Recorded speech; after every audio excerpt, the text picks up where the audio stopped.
Dundalk Middle School. This is Kara. And Ephraim. Bringing you your morning announcements. On WDMS News. Today is Thursday, January 12th, 2017, A-Day.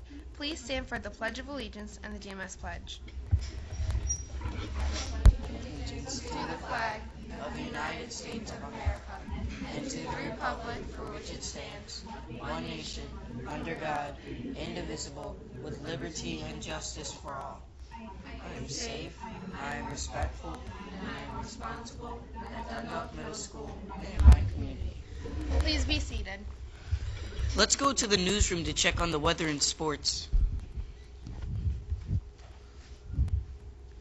It was 42 degrees this morning. It will be cloudy today, and we should reach a high of 62 degrees. Here's the weather for the remainder of the week. Now for the sports report. The Washington Capitals won last night 5-2.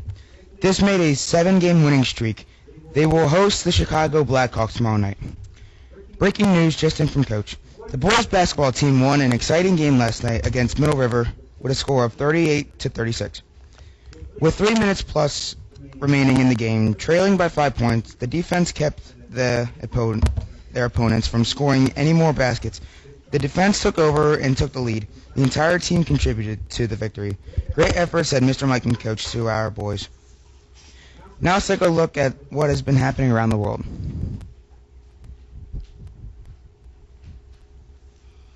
Roy, welcome to the first Global Wrap of 2017. The Senate began confirmation hearings on Tuesday for President-elect Donald Trump's cabinet appointees. First up was Alabama Senator Jeff Sessions. He was picked to lead the Justice Department as Attorney General. Sessions faced tough questioning about his views on civil rights and immigration. I do believe that if you continually go through a cycle of amnesty, that you undermine the respect for the law and encourage more illegal immigration into America. I believe the American people spoke clearly in this election. Other cabinet appointees will appear before Senate committees this week. The Republican leader in the Senate, Majority Leader Mitch McConnell, rejected a request from Democrats to delay the hearings until the nominees have filed their financial background and ethics reports. Yeah, everybody will be properly vetted, as they have been in the past. On Monday, Jared Kushner, President-elect Trump's son-in-law, was named a senior advisor at the White House. Kushner is married to Trump's daughter Ivanka. He currently runs a real estate business in New York. Last week, U.S. intelligence officials warned about Russia's use of cyberspace as a weapon. They also said that the Russian government, with the knowledge of Russian President Vladimir Putin, interfered with the 2016 U.S. presidential election. The report said the Russians were trying to hurt Democrat Hillary Clinton's chances through the release of hacked emails and false information. This was a multifaceted campaign, so the hacking was only one part of it. It also entailed classical propaganda, disinformation, fake news. Does that continue? Yes. Last Friday, President-elect Trump met with intelligence officials for a briefing about the Russian hacking. Afterwards, he released a statement defending his election, saying, quote, "There was absolutely no effect on the outcome of the election, including the fact that there was no tampering whatsoever with voting machines." On Tuesday night, President Obama delivered his farewell address to the nation from his hometown of Chicago, where he started his political career. The president spoke of past achievements and of the future. Our Constitution is a remarkable, beautiful gift. But it's really just a piece of parchment. It has no power on its own. We, the people, give it power. We, the people, give it meaning with our participation and with the choices that we make. It has been the honor of my life to serve you. I won't stop. In fact, I will be right there with you as a citizen for all my remaining days. George Washington was the first president to deliver a farewell address. Last week, First Lady Michelle Obama delivered her final official speech. She talked to students and teachers at the White House. I want our young people to know that they matter, that they belong. So don't be afraid. Lead by example with hope, never fear. Massive snow and rainstorms pounded the west coast over the weekend. The weather pattern, which was called the Pineapple Express because it brought moist air from Hawaii to California's mountains, caused heavy flooding and landslides, along with heavy snow in mountain regions. One victim of the storm was a California landmark, a 1,000-year-old giant sequoia known as the Pioneer Cabin Tree. It was turned into a tunnel tree in 1880. And last week there was snow in 47 states in the continental U.S. Only Florida was spared from the winter weather, which disrupted travel around the nation. I'm Zach Troy. Check in next week for the latest global wrap.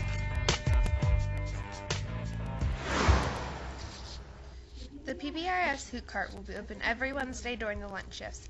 Bring your hoots to redeem them for cool Hoot merchandise. The Hoot Cart will open 7 minutes into lunch and close within the last 7 minutes of lunch.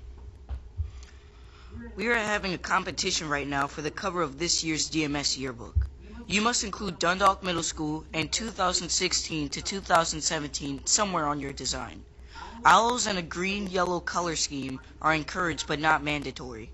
All submissions are due to Miss Bullock in room 106 by the end of today. All students will get to vote for their favorite entry on Friday, January 13th. The winning designer will get a free yearbook. Drama Club will be rehearsing after school today. The entire cast will be needed. Please be prepared for music and choreography. Art Club this week will only be for 8th graders that are working on their high school magnet portfolios. Band practice after school today is canceled. Good morning, Dundalk Middle School. This is Ephraim with a few words of wisdom. We hear a lot today about the decline of morals in our society. Have you ever thought about what it means to be a moral person? According to Webster's dictionary, a moral human being is one who is able to tell the difference between right and wrong. Most of us know what is right and wrong. We know it is wrong to steal. We know it is wrong to cheat. We know it is wrong to murder. We know it is wrong to deliberately bring harm to ourselves or others. American minister Robert Schuller says this about morality. Morality is doing what is right, even when you don't like it. It isn't always easy to do the right thing. Sometimes it requires great courage. Today, let's strive to be moral human beings and do what's right for ourselves and others.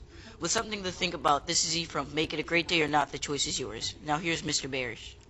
Good morning, Team DMS. A reminder that tomorrow is the last day of the second quarter. I know many teachers between today and tomorrow, especially tomorrow, will be having an owl day to make sure any missing assignments or redos are turned in. Students, please check your grades on BCPS 1. If you have not done so already, please talk with your teachers to see what work can be made up or any redone or any missing assignments that can still be turned in.